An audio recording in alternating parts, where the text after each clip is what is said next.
제가 말씀을 봉독하도록 하겠습니다. 그 사람들이 예수께서 행하신 이 표적을 보고 말하되 이는 참으로 세상에 오실 그 선지자라 하더라. 그러므로 예수께서 그들이 와서 자기를 억지로 붙들어 임금으로 삼으려는 줄 아시고 다시 혼자 산으로 떠나가시니라.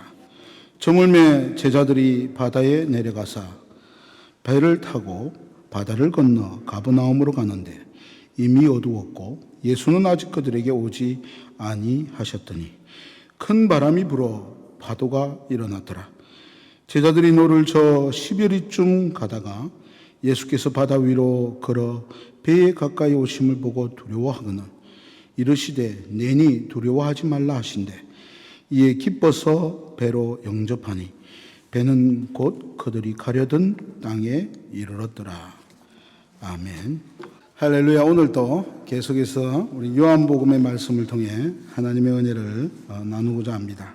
오늘은 요한복음 6장 14절에서 21절의 말씀 두 주에 걸쳐서 살펴보려고 합니다. 우리가 지난 시간에 분명히 말씀을 통해 놀라운 사실을 깨달았습니다. 예수님은 우리의 약함과 부족함을 그냥 두고 계신 분이 아니시다. 보고 계신다. 살피고 계신다. 그래서 우리보다 우리를 잘 아시는 예수님께 기도하고 우리의 현실의 것들을 두고 나가는 것, 그게 결코 바보짓이 아니다. 그렇게 나아가야 됨을 살펴보았습니다. 오늘은 그 다음 단계, 궁극적으로 우리가 신앙생활을 하는데 왜 해야 하는가, 또 누구를 만나야 하는가 하는 부분에 대해서 깊이 있게 한번 생각해 보는 시간이 되기를 원합니다.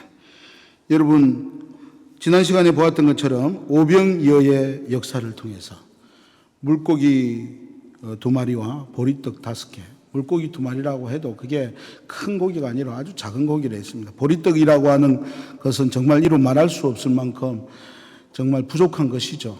그러나 그 물고기 2마리와 보리떡 5개로 예수님께서 5,000명 장정만 먹이셨습니다. 그리고 또 한 가지는 그 장정만 먹인 것이 아니라 모든 사람까지 하면 10,000명인지 20,000명인지 알 수가 없어요. 그리고 12광주리가 남았다라고 성경은 분명하게 기록하고 있습니다. 그들이 원하는 만큼 먹었다라고 또 성경은 기록하고 있는 것들을 볼 수가 있습니다. 그래서 우리가 지난 시간에 빌립의 신앙과 안드레의 신앙, 그리고 또한 물고기 2마리와 보리떡 5개를 가지고 왔던 어린아이의 모습을 살펴보았습니다. 자, 이 놀라운 일들이 일어나고 난 다음에 그곳에 있었던 사람들의 반응을 우리는 살펴볼 수가 있습니다. 본문 14절에 보니까 이렇게 말하고 있습니다. 그 사람들이 예수께서 행하신 이 표적을 보고 말하되 이는 참으로 세상에 오실 그 선지자라 하더라. 그들이 깜짝 놀란 거예요. 물고기 2마리와 보리떡 5개를 가지고 저무 놀라운 일들을 하니까 혹시 그가 신명기 18장 15절에서 18절에 기록되어 있는 바로 그 선지자, 하나님께서 나중에 그 형제 중에서 나와 같은 선지자 하나를 세울 것이라 분명히 예언을 하셨습니다. 그래서 하나님께서 마치 이스라엘 백성들을 애굽 땅 종되었던 곳에서 인도하여 저 홍해를 건너고 10가지 놀라운 이적을 베풀어서 그들의 가장 큰 대적이었던 바로에게서 그들을 건져내고 이끌어왔던 것처럼 그런 선지자가 오게 될 것이다. 그리고 또한 40년 동안이나 광야에서 38년이죠. 만나와 메추라기로 그들을 먹이고 움직이며 이끌어갔던 하나님의 역사가 일어났던 그 선지자. 아니, 성경에 기록된 바로 그 메시아가 저분이 아니냐 그들이 바라봅니다. 그리고 난 다음에 그들이 말하기를 그를 왕으로 만들자. 15절 보니까 예수께서 그들이 와서 자기를 억지로 붙들어 임금으로 삼으려 하시는 줄 아시고 표현하고 있는 것들을 볼 수 있습니다. 다시 혼자 산으로 가니라 표현하고 있습니다. 자, 여러분, 놀랍지 않습니까? 놀라운 일들을 보지 않았습니까? 예수님이 하신 그 능력들, 그 권세들, 사람들의 반응은 너무나 당연한 것 같습니다. 그런데 그러한 반응에 대해서 예수님은 오히려 달가워하지 않으셨습니다. 왜 그랬을까요? 예수님은 만왕의 왕으로 만주의 주로 이 땅에 오신 겁니다. 그들의 왕이 되시기 위해 오셨습니다. 그런데 주님은 그들이 임금으로 세우려고 하는데도 그들을 떠나셨습니다. 오늘 본문을요 살펴보면 그냥 떠난 것이 아닙니다. 16절에 보면 점으로 제자들을 바다에 내려가사라고 되어 있는데 마태복음 14장 22절이나 마가복음 6장 45절에 보면은 이렇게 말씀하고 있습니다. 즉시 제자들을 재촉하사라고 말합니다. 제자들도 흥분했을 겁니다. 그렇잖아요. 그죠? 와, 우리 함께 했던 우리 선생님이 이제 왕이 되는구나. 이제 그의 나라가 이루어지는구나 하고 있었을 것입니다. 저 많은 무리가 예수님을 저렇게 세우려고 하는구나 하는데 예수님께서는 제자들에게 빨리 건너가라. 배 타고 절로 가라. 빨리. 저 건너편에 있는 가버나움 지역으로 너희는 빨리빨리 가라. 그리고 자기는 산으로 도망가신 것입니다. 올라가 버린 겁니다. 왜 그랬을까? 성경은 그 이유를 예수님의 진술을 통해서 우리에게 말합니다. 26절에 말하고 있는데 이렇게 말합니다. 예수께서 대답하여 이르시되 내가 진실로 진실로 너희에게 이르노니 너희가 나를 찾는 것은 표적을 본 까닭이 아니요 떡을 먹고 배부름이라. 썩을 양식을 위하여 일하지 말고 영생하도록 있는 양식을 위하여 하라. 양식은 인자가 너희에게 주리니 인자는 아버지 하나님께서 인치신 자니라. 중요한 말씀을 우리에게 하고 계신 것들을 보게 됩니다. 그를 왕으로 세우려고 하는 무리들에게 예수님이 분명히 말합니다. 너희가 나를 왜 왕으로 세우려고 하는 거지? 내가 왜 너희의 지도자가 되어야 되지? 그들이 지금 필요한 지도자는 누구입니까? 그들을 천국으로 인도할 하나님께서 이 땅에 보내신 그 주님, 그 주님이 필요합니까? 정치적으로 로마로부터의 압제를 다 회복시킬, 해방시킬 정치적인 그들을 이끌 마치 시저와 같은 그런 인물이 필요합니까? 아니면 배고프고 힘들고 어려운데 그들에게 매일마다 만나를 주듯이 먹을 수 있는 양식을 주시고 배부르게 하시고 오늘날 살아가는 삶의 모든 문제들을 해결해 주실 만큼, 그래서 이 땅에 살아가는 삶 속에 더 이상 어려움이 없이 이 땅에서 행복을 누리며 살게 할 만한 경제적인 회복을 주실 만한 임금이 필요합니까? 아니면 수많은 질병과 아픔 속에 있는데 내 병을 고쳐주시고 내 질병과 문제들을 해결해 주실 도깨비 방망이 같은 분이 필요하십니다. 너희들은 왜 표적을 보고 나를 따르느냐? 너희들이 보고 있는 표적 속에는 오로지 자신들의 입장 안에서 필요한 것을 해결해 줄 왕에 대한 이야기를 말하고 있는 것입니다. 돌려보면요, 아주 중요한 사실을 한 가지 강조한 것이 이들에게 있다는 것입니다. 그것은 뭐냐니까 예수님은 이들과 교제하기 위해 오셨습니다.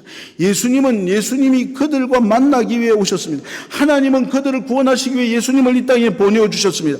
하나님께서 그들에게 원하는 것은 그들이 누구를 만나느냐? 예수 그리스도를 만나는 것입니다. 그런데 이들에게 관심 있는 것은 예수 그리스도가 아닙니다. 이들에게 관심 있는 것은 하나님도 아닙니다. 그 하나님이 가지고 있는 뭐가 관심이 있죠? 능력. 그 하나님이 주실 수 있는 것들. 그거 외에는 관심이 없습니다. 예수님은 그것을 이들에게 말하고 있는 것입니다. 너희의 관심이 도대체 어디 있느냐? 세상의 문제를 해결해 주실 그 주님, 그 왕, 정치적이고 경제적인 이 땅에 오실 메시아, 그들의 관심의 눈은 거기에만 초점이 맞추어져 있었던 것입니다. 그러나 그 관심이 얼마나 허무한가를 우리는 두 가지 사실을 통해서 알 수가 있습니다. 첫 번째는 출애굽 당시의 사건입니다. 세상에서 가장 많은 이적이 일어났던 때가 출애굽 당시의 역사였습니다. 10번에 걸친 놀라운 기적과 그리고 홍해 바다를 가르고 그리고 40년 동안 광야에서 그들은 정말 만나와 메추라기의 생활들을 했습니다. 그러한 많은 이적들 속에 이스라엘 백성들이 변화가 되었습니까? 그 표적들 속에 그들이 정말 이제는 하나님의 뜻대로 살고자 했습니까? 순간순간마다 그 놀라운 표적들을 보고 나서도 가데스 바네아에서 12정탐꾼을 보낼 때 그들의 모습을 보십시오. 시내산에서 하나님의 율법을 받으러 갔던 모세가 40일 동안 금식을 하며 내려오지 않을 때 그들의 모습을 보십시오. 스스로 금송아지를 만들고 만나가 놓여졌을 때 그들의 모습을 보십시오. 하나님이 한 오멜씩 취하라고 했는데 두 오멜씩 내일이면 안 나올까요? 하나님이 분명히 또한 안식일에는 아무것도 나오지 않을 거라고 말했는데 안식일 날 나와서 찾고 있고 그들의 모습을 보십시오. 하나님은 그들을 통해 가나안 땅에서 분명히 영원한 안식을 주시고자 했습니다. 그들의 참 왕이 되기를 원하셨습니다. 그들과 아름다운 교제를 하기를 원하셨습니다. 그들이 하나님을 전적으로 의지하고 바라보며 자신들의 힘이 아니라 하나님의 법에 의해서 하나님과의 관계에 의해서 살기를 바라셨습니다. 역사는 거기에 불가능함을 보여준 것입니다. 오늘 예수님도 그 사실을 보여줍니다. 너희가 이 표적만을 구하여서 온다고 하면 그들은 자신들을 위해 십자가에 죽으셔야 될 예수님,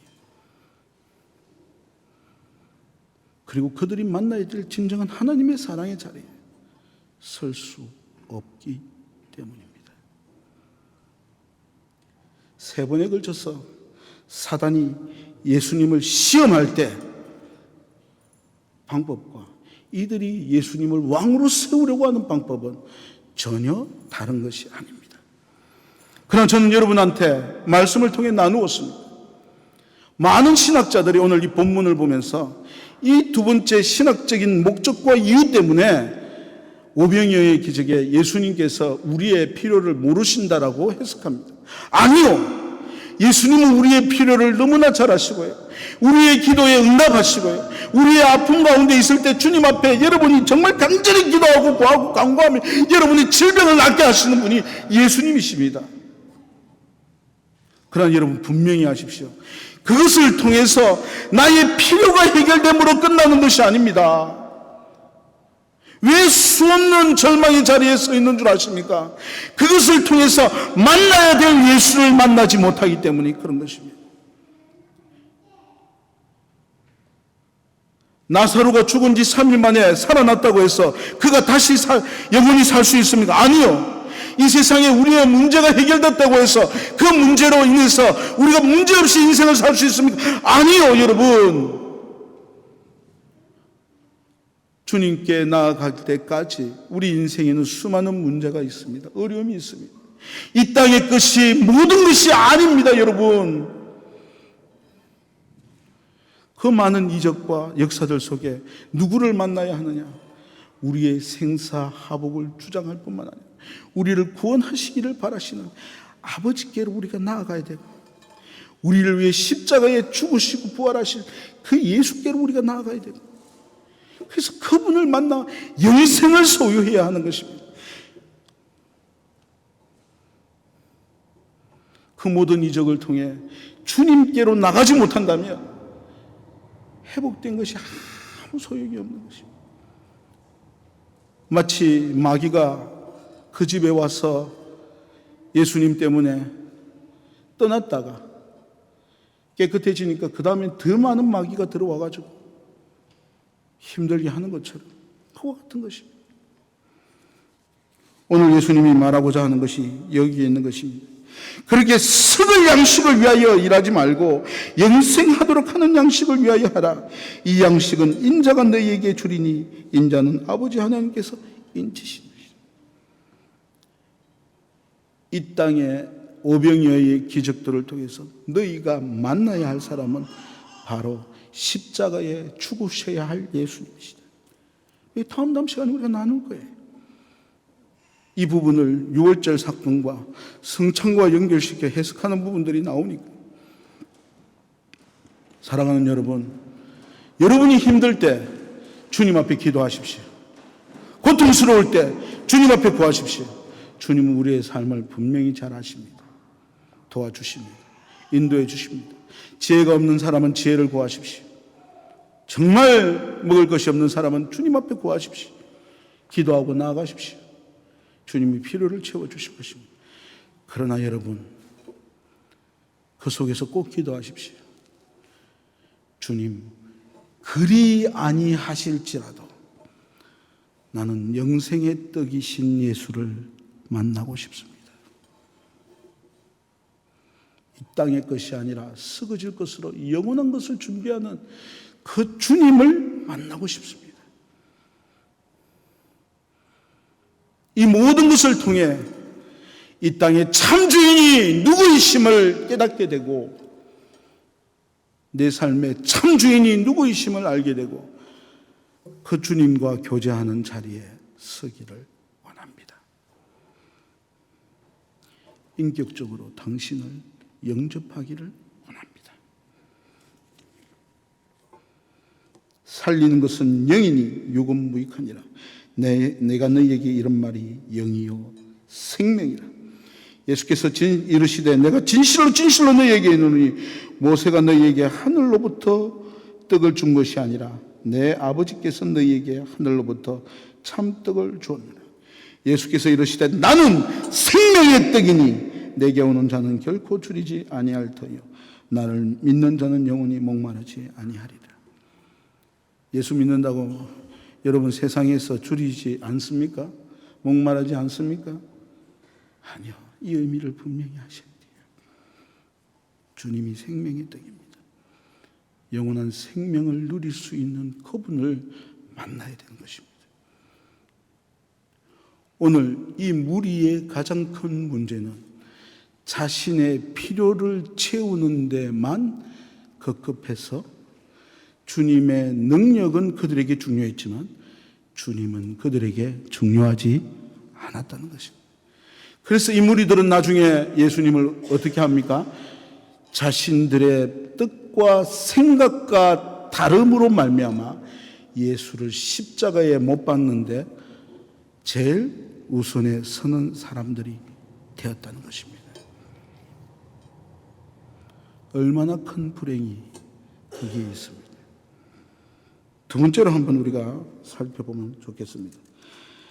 저는 사실 본격적으로 이 본문이 가지고 있는 이 다섯 번째 예수님의 기적의 사건을 다음 주에 우리가 깊이 있게 살펴볼 것입니다. 몇 주에 걸쳐서 6장 전체를 보면서 예수 그리스도의 십자가의 의미가 무엇인지를 살펴보려고 합니다. 오늘 우리가 본 이 본문 다섯 번째 요한복음에 나오는 기적입니다. 근데 이 기적은 마태와 마가와 오늘 이 성경에만 딱 기록되어 있는 말씀입니다. 오병이어의 기적이 일어나고 난 다음에 나타나고 있는 것들을 볼 수가 있습니다. 마태와 마가와 오늘 본문의 기록은 조금씩 차이가 있는 것들을 볼 수가 있습니다. 마태복음이 기록한 것과 14장이죠. 마가복음 6장이 기록된 것과 그리고 이 오늘 우리가 보았던 이 본문 이 요한복음 6장에 기록되어 있는 말씀에 조금씩 차이가 있는 것들을 볼 수가 있는데 그 차이는 분명하게 알 수가 있는 것은 다른 사건을 기록한 것이 아니고 성경이 문제가 있구나가 아니라 그 차이를 통해서 마태가 강조하고자 하는 점, 마가가 강조하고자 하는 점, 요한이 강조하고자 하는 점이 다르다는 사실을 발견하게 됩니다. 그래서 오늘 본문에서 우리는 요한이 강조하고자 하는 점을 먼저 찾아서 해석하는 것이 아주 중요하다는 생각이 듭니다. 본문에는 그냥 해가 저물며 제자들이 바다에 내려가서 라고 되어 있습니다. 그러나 앞에서 말했듯이 마태와 마가는 예수님께서 재촉해서 그를 보내고 예수님이 그들을 만나러 왔던 시간이 밤 사경이 된지라라고 표현하고 있습니다. 밤 사경이라는 말은 지금 말하면 새벽 3시부터 6시 사이가 되었다라고 말합니다. 오늘 본문에 나와 있는 이 갈릴리 바다, 어떻게 보면 조그마한 호수라고 생각하지만 여러분 길이만 약 남북으로는 21km, 동서 길이는 11km, 그러니까 거의 바다죠. 그래서 지난 시간 말했던 것처럼 디베랴 호숫가라고도 하고 가네사랴 호숫가라고도 하고 역사에 따라서 갈릴리 바다라고도 하는 곳이죠. 이곳을 건너가게 되었는데 건너는 가운데 큰 바람이 불어 파도가 일었다라고 되어 있습니다. 10여리쯤 가니라.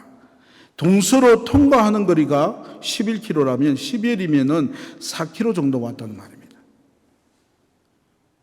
그러니까 6시부터 새벽 3시까지니까 한 몇 시간 정도 배를 이렇게 몬 것입니까?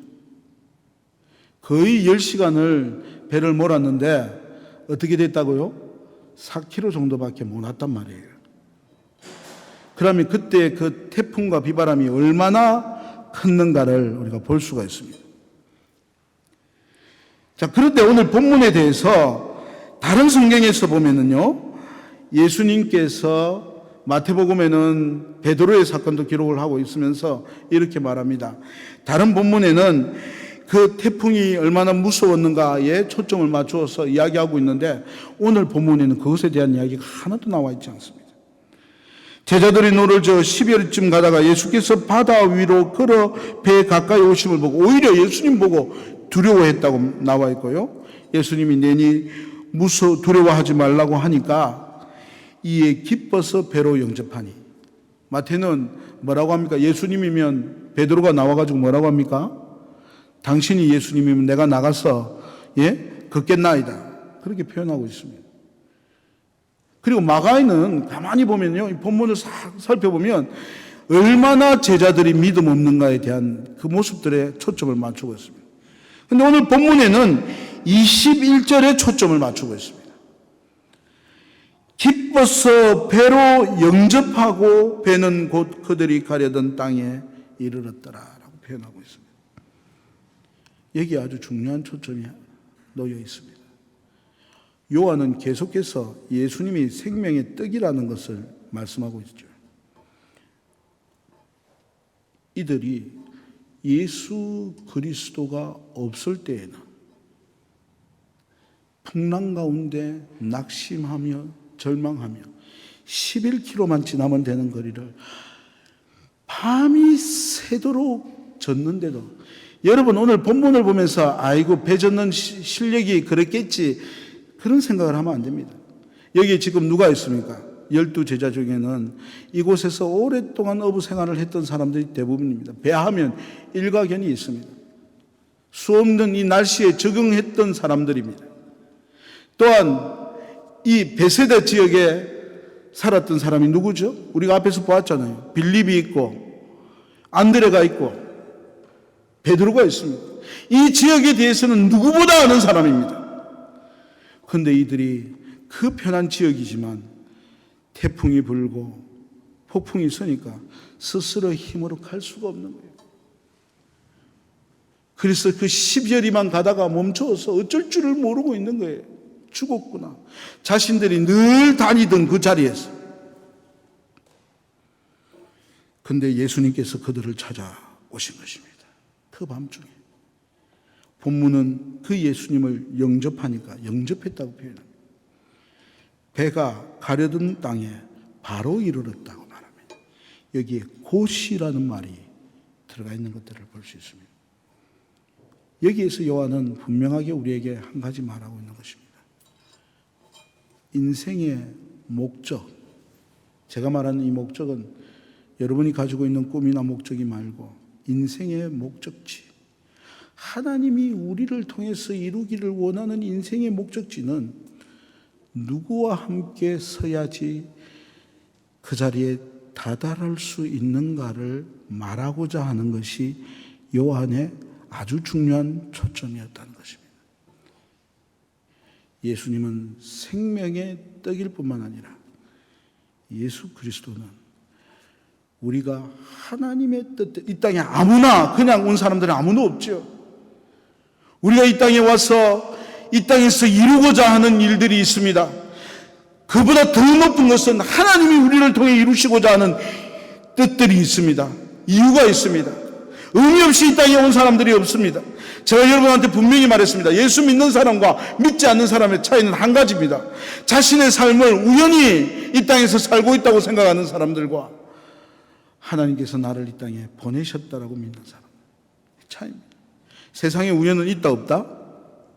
제가 없다고 분명히 말씀합니다. 성경은 없다고 말합니다. 아무도 우연히 사는 사람은 없습니다. 그러면 살아가는 우리들에게는 다 뭐가 있다고요?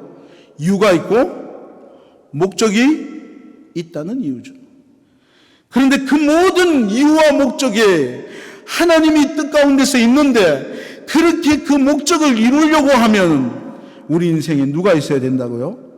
내 힘이 아니라 내 뜻이 아니라 예수 그리스도를 만나야 된다는 것입니다. 영접해야 됩니다. 그러지 않으면 마치 풍랑 속에 헤매고 다니고 있는 저들처럼 우리 인생도 의미 없는 일, 온전치 못한 일들에 헤매고 다니다가 우리의 삶을 내려놓게 될 수밖에 없다는 사실입니다. 그래서 오늘 이 본문의 놀라운 이적의 초점을 요한은 맞추지 아니하고 다섯 번째 이적 속에 사실은 21절에다가 초점을 맞춘 것입니다. 우리가 다음 주에는 이 사건의 구체적인 내용들을 더 폭넓게 살펴보려고 합니다. 두 번째 오늘 발견해야 되는 것이 여기에 있습니다.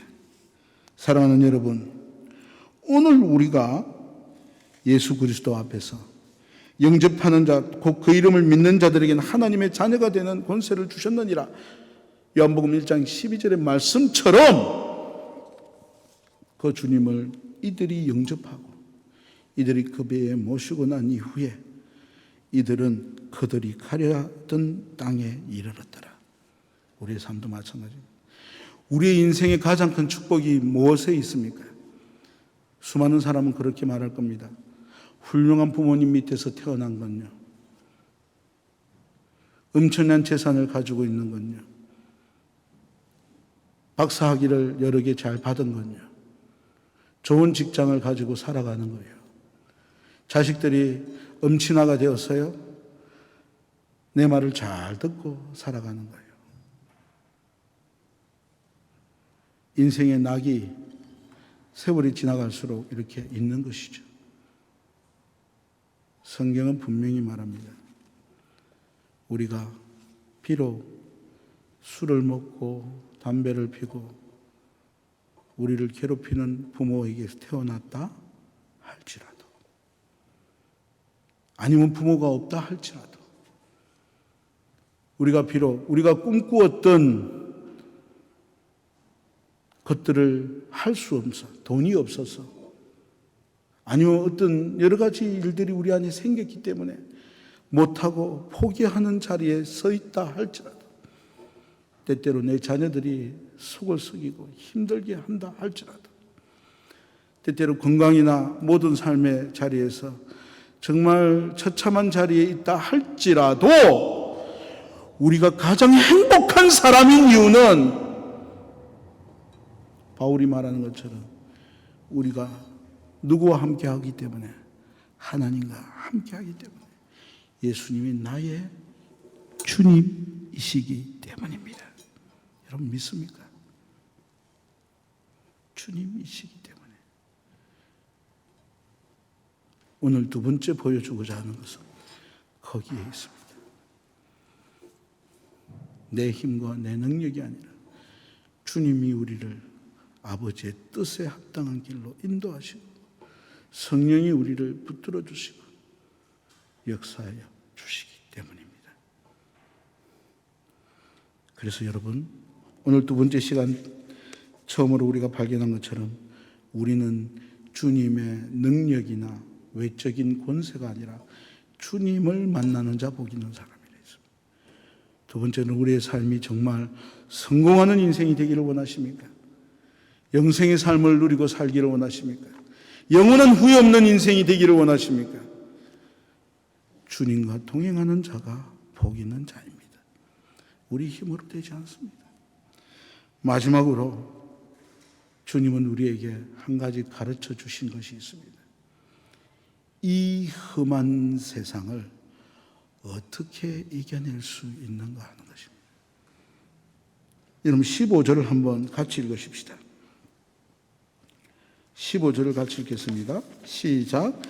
그러므로 예수께서 그들이 와서 자기를 억지로 불러들어 임금으로 삼으려는 줄 아시고 다시 혼자 산으로 떠나시니라. 마태복음은요, 이 사건을 이렇게 말합니다.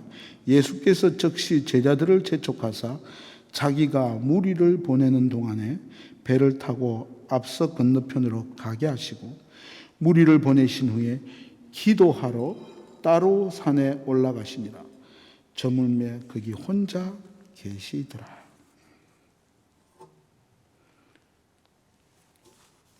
오늘 본문의 중요한 사실 중에 하나는 무리가 자기를 임금으로 만들려고 할 때 예수님은 그들을 떠나서 본문에 말합니다.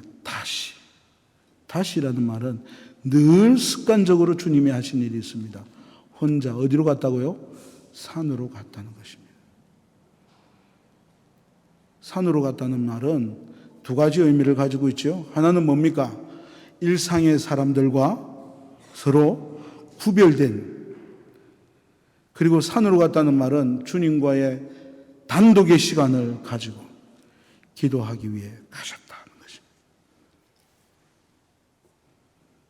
주님은 우리에게 가르쳐 주신 것이 있습니다. 여러분, 여기 예수님보다 더 능력 있는 사람 손들어 보십시오. 예수님보다 더 영적으로 온전한 삶을 살 수 있는 사람 손들어 보십시오. 예수님보다 더 완벽하게 아버지의 뜻을 이룰 수 있는 사람 손들어 보십시오. 없잖아요. 그 예수님은 아버지께서 자신에게 주신 뜻을 이루기 위해서 하셨던 일이 있는데 그게 뭐냐니까 습관을 쫓아 기도하셨다는 것입니다. 늘 정해진 장소로. 그냥 우리가 길 가다가 필요에 따라서 기도하고요. 주님 내 아시죠? 그런 기도 말고요. 아침, 점심, 저녁에 밥 먹기 전에 몇 초 하는 그런 기도 말고요. 아침에 잠시 일어났습니다. 그 기도 말고요. 예수님이 하나님이심에도 불구하고 그는 늘 습관을 쫓아 힘든 일, 어려운 일이 겪을 때마다 뭘 하셨냐? 기도하셨습니다. 생각해 보십시오. 무리가 주님을 임금으로 만들려고 합니다. 왕으로 만들려고 합니다. 어떤 상황입니까? 두 가지가 교차했을 것입니다. 막 그냥 이럴 때 저들이 원하는 바들을 들어주고 차라리 막 그냥 군사적인 것들을 동원해서 이들이 원하는 왕이 될까? 한 번만 생각을 돌리면 되는데 아버지가 원하시는 뜻대로 하면 내가 십자가에 죽어야 되는데 여러분 마태복음 26장 41절 44절 이런 말하잖아요. 시험에 들지 않게 깨어 기도하라. 마음은 온유로되 육신이 약하도다. 예수님께서 제자들 셋을 딱 데리고 겟세마네 동산에서 눈물에 기도할 때 그 기도가 얼마나 힘들었느냐. 다시 두 번째 나와 기도하여 이르되 내 아버지여, 만일 내가 마시지 않고는 이 잔이 내게서 지나갈 수 없거든 아버지의 원대로 되기를 원하나이다. 그리고도 다시 또 힘드니까 다시 오사 보신 적 그들이 자니라. 그들의 눈이 피곤하며 그들을 두시고 나아가 세 번째 같이 말씀으로 기도하시니라. 땀방울이 핏방울 되는 것 같이. 왜냐하면 이 십자가의 고통은요, 완전한 인간이신 예수님이, 하나님이시지만 겪어야 될 엄청난 고통이 그 안에 있는 것이 상상할 수 없는, 얼마나 빠른 방법입니까? 이 무리들이 임금으로 만드는데 그냥 그렇게 하면 정리해버릴까? 그래서 십자가의 고통을 받지 않을까? 아마도 그럴 수 있겠다. 그런 유혹이 그에게 오셨을 수도 있습니다. 두 번째는 그것은 너무 성경을 나이브하게 보는 것이다. 이런 견해가 있을 수도 있습니다. 예수님은 이들을 압니다. 이들이 어떤 사람입니까? 오병이에 의해 기적을 베풀었습니다. 수많은 병자들요, 그 들판에서, 오늘 본문만 봤지만은 연결되는 본문을 보면 들판에서 많은 병자들에게 복음을 전할 뿐만 아니라 고쳐주셨어요. 그런데 예수님은 압니다. 2년 후에, 이게 이제 딱 2년 후이죠. 이 6월절 날 어떤 일을 하느냐? 이들이 나중에 예수님을 뭐 합니까? 십자가에 못 박여 죽일 자들임을 압니다. 못 박아라. 그럼 그들을 보면서 예수님의 마음이 어떻겠습니까? 분노가 치밀어 오를 것입니다. 뭐 이런 것들이 다 있나? 그렇게 해도 하나님 앞으로 돌아오지 않는 것들, 나중에는 나를 십자가에 못 박을 것들 다 없애버릴까? 오히려 그 마음이 일어날지도 모릅니다.